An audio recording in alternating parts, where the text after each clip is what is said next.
Hey guys, this is Jeff Stanek with Figured Out Baseball. We've got another great Figured Out Baseball podcast today.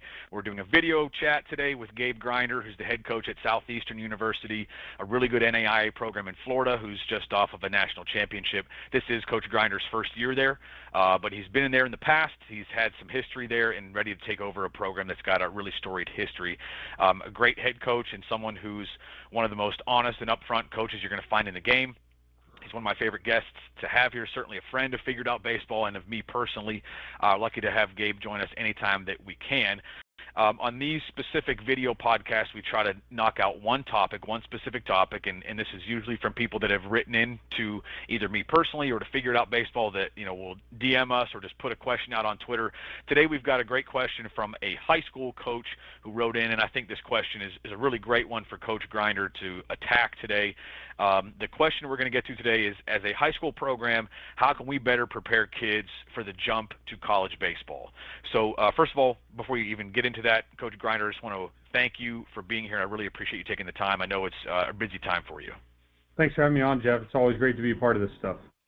So I know this is a subject that you're pretty passionate about. So as a high school program, for high school coaches listening to this, how can high school coaches better prepare their kids for the jump to college baseball? And you can jump in there at there's probably multiple avenues we can go down, but whatever comes to your mind first. First thing stands out is physicality of guys. We get a lot of guys that haven't seen inside of a weight room before. Just they're not physically prepared to play against 21 and 22-year-olds. And I think that's been kind of the case over time. I think back when I was 18 years old, I think I was 6'4", 170 pounds, which that's way too small looking back at it. And we get a lot of guys like that. So I think physicality is a big one, to where, man, if guys could just have a true program, get in the weight room and put on mass and muscle, they would help overcome some deficits early on. I know you work primarily on the pitching side. Obviously, you're involved in everything, but is that as true with pitchers as position players? Because I do think that a lot of times high school players, when they're pitchers, it's not something that they think about, particularly if they're skinny and they already throw pretty hard. Maybe they don't necessarily see the value in it. So for you, is that the same for pitchers as position players? And if, why, whether it's yes or no, why is that? I think it varies. I think there's differences between both of them, and there's give and takes. Pitchers, I think, can get away with it a little bit more, just because, hey, if you throw hard and you got a good breaking ball and you're 150 pounds, well, you can still get people out. Whereas the guy that's 150 pounds that can't hit it past an outfielder on a line, I mean, he's going to be less likely to get out onto the field. But again, there's the give and takes, because if guys can just flat out fly and they don't have a lot of juice offensively, well, they can probably still find themselves on the field. And case in point would be a young guy we have this year. Outfielder, he's probably 150 pounds, but he can run and hits a ball on a line. He'll probably find a way to get into the lineup a little bit this year for us. So I think pitchers get away with it a little bit more than position guys do. But I think where you see the breakdown is guys haven't played a grueling season like college is ever before. And I know people will say, well, we got travel ball, we play 60 games. It's not the same as showing up at college, eating cafeteria food, eating sack lunches on the road, McDonald's 3 straight road trips. Like, it's just different than what travel ball is. So I think the physicality, you start to see the breakdown of guys, no matter whether it's pitcher or hitter throughout the course of the season, if they're not ready to go from the time they arrive. Yeah, for guys that haven't experienced that or just haven't followed college programs, I've seen it where a guy starts out, especially a younger guy, starts out really hot in the spring and then kind of struggles down the stretch, or maybe even runs into an injury down the stretch. And it doesn't happen as much with upperclassmen, simply because they not only get used to the grind of it a little bit more, but because they also are typically more physical and I think put a little more of a priority on their physicality, on what they're doing in the weight room. Gabe, I want to ask about football lifts compared to baseball lifts, because in college, guys are going to be on baseball-specific lifting programs most of the time, even if, typically strength coaches that they have at a college level will change something about lifts from one sport to another. But if all a guy has available to him in high school is, the football coach is the strength coach in high school, or the wrestling coach is the strength coach, and those lifts are obviously going to be a little bit different, not so baseball-specific. I know you're not a strength expert, but would you rather see a guy on a football lifting program or not at all? And have you ever had a guy that came into your baseball program who did a lot of football lifting who had issues because of that. Because I think this is important. It's an important reason why I think some guys don't do more in high school, is because, well, it's my football coach, and I don't want to mess myself up in baseball by doing these football lifts.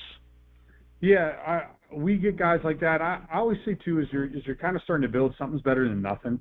I'll put it that way, but I'm not an expert. I got an assistant coach who did it though for a long time and trained big league guys doing it on strength and conditioning. So we've seen kind of how football lifts end up hurting you on the baseball side of stuff. So do we love it? No, but is it better than not lifting at all? Heck yeah, it is.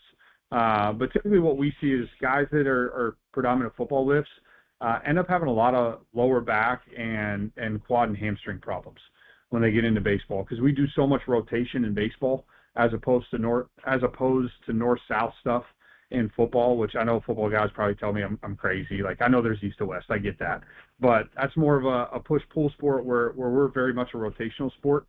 So there are differences for sure when you're talking about lifts, but hey, if you're a high school kid and you can do something, it is most certainly better than nothing. Because the guys that show up and you can tell, hey, that kid's done nothing, he's going to be way further behind than the guy that did football lifts for 4 years. Yeah, and those guys that haven't done much of anything are also going to find themselves being really sore after they get in the weight room and having a hard time. That happens as well. If a guy comes in without much of a lifting track record, he's going to find himself really sore in the fall and trying to lift and practice and impress the new coaches. And, a lot of times those guys come down with injuries. So that's another big part of it. What about, so that's one thing that you think that high school coaches can do better, is get their guys in the weight room. What else, if anything, do you feel like high school coaches can do to better prepare their guys to be able to compete right away when they set foot on campus? There's two other things. I think there's some programs out there that do two of these really, really well. And when you find those programs, we try to get guys from them all the time. But I think it's character building and making guys great teammates. And then the second thing is the pace at which they play at and the perfection they demand in practice. I think there's a lost art of being a teammate nowadays. And when we find guys like that through recruiting, it's like you couldn't pay those guys enough to come play for you because they're so vital for you. So being a teammate's a huge deal, and we want guys that can do that at a really high level because it helps make a program better at the end of the day. And then the second piece, as far as practice goes and the detail put into it, is finding guys that come from programs where practice planning is done at a high level and attention to detail is done at a high level. Because once you get to the college game, that's the separator, is doing things, I don't want to say perfect because it's tough to do in this game, but being as close to perfect as we can be all the time and demanding a high level out of ourselves. And I know for us, I always ask our freshmen, hey, has your head stopped spinning yet after about 3 weeks? Because it's just, there's so much pace and there's so much focus on the little things that I think people forget. And they just think, well, hey, it's just a big game, and let's just play the big game of baseball. Well, no, there's so many little intricacies to making sure that game's done well that the high school programs that do that stuff, you can see because they dominate people every year. And those are the guys that you typically want to find and get out of programs like that. And it might be a whole nother podcast, so we don't need to dive deep into this, but correct me if I'm wrong, but we've discussed this a little bit before, but you think that practicing that pace is so important because the game speeds up so much, especially in college baseball, right? Where you feel like if you practice at a speed that's even greater than the game, then the guys have an easier time slowing it down when they're between the lines and there's a different uniform across the field. Is that the biggest reason why you want guys, why you like guys that have played and practiced at a pretty fast pace before, so that they can adjust in games a little better? I don't mean to put words in your mouth. Yeah, no, that's a big reason why we do it. Like, we play music at practice really loud. I'll yell at practice. I always tell people I'm trying to yell over the music. Other people would say, no, you just like to yell. I don't know. Maybe it's in between, but I yell at practice. And we do that because we want to create chaos, because I always tell people, hey, when you're in big games, it's never quiet. The other bench is never going to be quiet. The other fans are never going to be quiet. It's going to be chaotic, and you have to learn how to control your breathing and your heart rate during that. To make big plays. And that's why we practice really fast, too, through different things that we do between square drill, double play circuit, bunt game stuff, point game, you name it. We do a lot of those fast-paced things because we want those guys to be exhausted and have to figure out how do I settle myself in and turn the 60th double play circuit. Because then when we get into the game and, hey, it's the 9th inning and bases are juiced and we get the ground ball to the shortstop, it's just easy for us. We're going to pick that thing up and we're going to spin it because we've done it so many times at a breakneck pace that, hey, it's a big moment, but I'm not exhausted while I'm turning this thing. And that's why we do it, and we see it show up in a lot of big moments for us throughout the year that, hey, these guys can handle this because we've put them through this throughout the year. So anytime high school guys can do that early and often, it makes their transition a whole lot easier to where their head's not in a spin cycle for the first month trying to catch up. I think it's really important to hit your other topic or the other point that you made as well about character and being a good teammate. In high school coaches, we can't stress this enough how important it is for you to speak with your players about this and let them know how much college coaches look at this, look at the character of a player, and they want to know how good of a teammate he is. And obviously, high school coaches out there, you can't control kids, but you can tell them how important it is, and you can tell them why it's important, and you can tell them that when Gabe Grinder calls you or any other college coach calls high school coach and says, hey, what can you tell me about Johnny? You've coached him for the last 3 years. What do you think of him? And the question is going to come up, right? I mean, how often do you ask high school coaches or travel coaches when you're calling about a recruit, tell me about his character? How often out of 100 calls, how often are you asking that? 100 out of 100, and we ask it within the first 2 questions.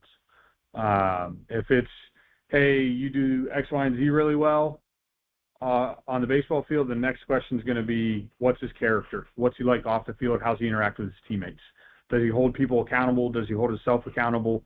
Those are the next questions out of my mouth because we have to make sure it's done right at the end of the day. So we work that at a high level.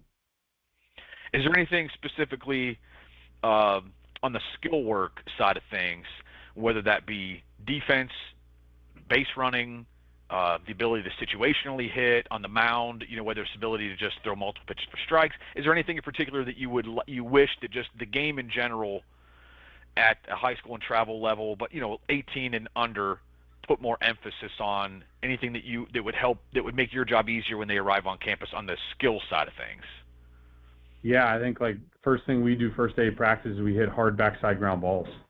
And the amount of guys that won't be able to do it, even college kids that we've gotten from junior colleges or 4-year schools that can't do it, it's astounding. And we always say offensively, if you can't control the barrel to hit a backside ground ball, then we're in trouble. Because now we can't hit behind runners, we can't hit ground balls on demand when we need it, when the infield's back, runner at third, different stuff like that. And it opens the game up for you, being able to do a simple task like that. Instead of allowing guys to take free BP, why don't you constrain their BP a little bit and put different factors on them that they have to, there's different tasks that they have to complete to make it a successful BP instead of, hey, it's 5 swings, hit it wherever you want to. Defensively, instead of just hitting ground balls for 10 minutes just to hit ground balls, what's the task at hand that you have to complete? What are the basic little drills you do beforehand to make that happen? That stuff all matters. Are you doing I can't call it glove work, but are you doing stuff with no glove work in your hands? Are you doing simple glove work then? And then you're extending back to short fungos, to full range, to, hey, now we're going to your left, we're going to your right, different things, instead of just hitting 10 minutes of ground balls and, hey, whatever happens, happens. Those little things matter in making a player better at the end of the day. That's where you see development. I always tell our coaches, your job as assistants is to develop, and we see our development a lot in the hands-on one-on-one throughout the day. And I know in high school that's tougher, but you can do a lot of individual stuff in practice over a 15, 20-minute time period that allows these kids to develop those skill sets that they'll need at the higher level. Because I always hate when I hear, hey, we only have 2 hours of practice, not enough time. We only practice for 2 hours a day, 2.5 if we're pushing it. And we get a lot done in that time frame. I think it's be really good with what you have and force the guys to get better with the little things that maybe they think is, hey, that's dumb. Why are we working on that, coach? Well, when you do that over and over again, it's going to make the big thing a lot easier. So there's things that can be done that I think help guys out. And again, that's probably a whole other podcast getting into stuff, but there's a lot of little things that can get done, and that you can even put the demand on your players if you're understaffed. put the demand on your players. Hey, you need to show up 15 minutes before practice and get this stuff done. Because I know we do that with our college guys. There's stuff, hey, you have to execute it before we start our daily practice. And those things go a long ways over the course of a year in development. So generally speaking, you just would like high school coaches to put more focus on the little things, on the finer points of all parts of the game. From in the hitting, don't just get in there and let them take free swings. Make them do different things to work on their barrel control and being able to situationally hit. On defense, break it down to the small things that they're going to, opposed to just hitting, like you said, full length ground balls. And I'm sure it's the same on the mound, that you would prefer that they're working on small skills that they're going to need to execute in the game, rather than just kind of, hey, we're going to do a 15 pitch bullpen today and throw whatever you like, right? Yeah, absolutely. I think that's where you find the development in players, and you make them better at the end of the day, is in the small stuff. And I wish there was more of it. I mean, I can't tell you how many guys we get from high school that don't know how to bunt anymore. And I'll say it, and I'll probably get scolded for this, but the best hitters I've ever had are the best bunters. We had a guy that was an All-American, hit 28 home runs one year, and he bunted every single day. Now, we never bunted him in a game because that was crazy. He would nuke baseballs. But if I asked him to lay down a drag bunt, if there was a situation, I said, hey, you need a drag bunt, he would get that drag bunt down because he was that good at it. So I think little things make the big things better when you do them well. Is there anything else that you want to touch on before we end this podcast? No, and I know a lot of high school coaches out there don't get paid or get paid very little, and I think they get beat up sometimes by parents. I know my son's in youth baseball right now, and I just kind of watch, and it's a thankless job, but what you guys do, whether you see it or not, it does make guys better. And it's greatly appreciated, the work that you guys do put in. I'd like to say, honestly, that there are not enough good people out there that are coaching high school baseball, and that's a lot of times because of all the things that high school coaches have to deal with. Gabe, I appreciate your time today very much, man, and hopefully we can have you back for another one of these sometime soon. Yes, sir. Thank you, Jeff. Take care.